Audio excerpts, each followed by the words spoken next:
only recently discovered that I've got Irish history in my family. As far as I knew, my family were Manchester born and bred, which indeed they are.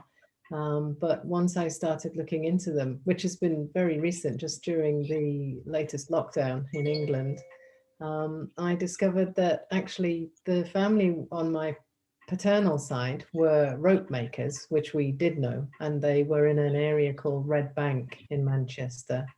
I'm not from Manchester, and although we still have cousins there, my particular branch of the family moved away.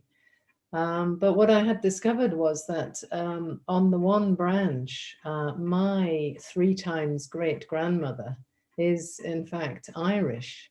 And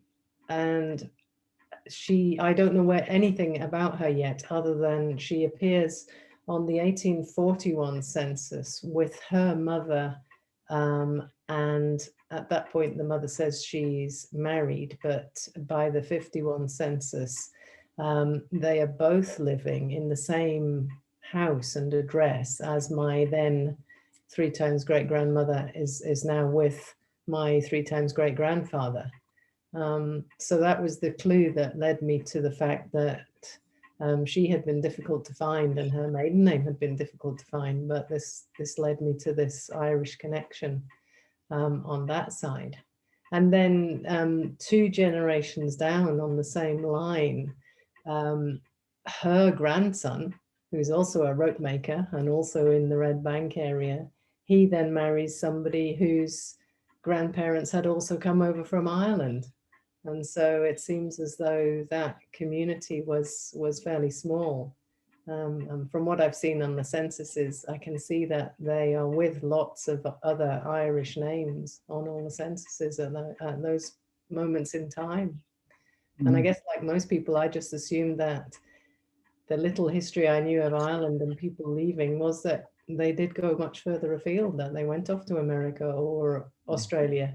It hadn't really occurred to me that they came into Liverpool and then went to Manchester and stayed.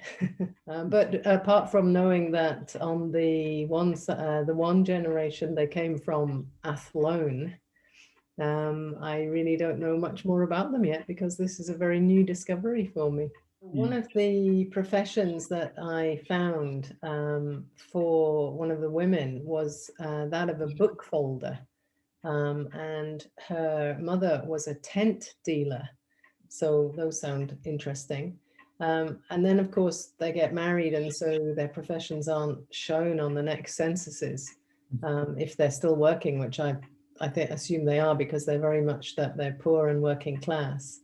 And then 2 generations later, the people that come over from Ireland, he's actually a milk porter or a dairyman or a servant, but still a milk dealer.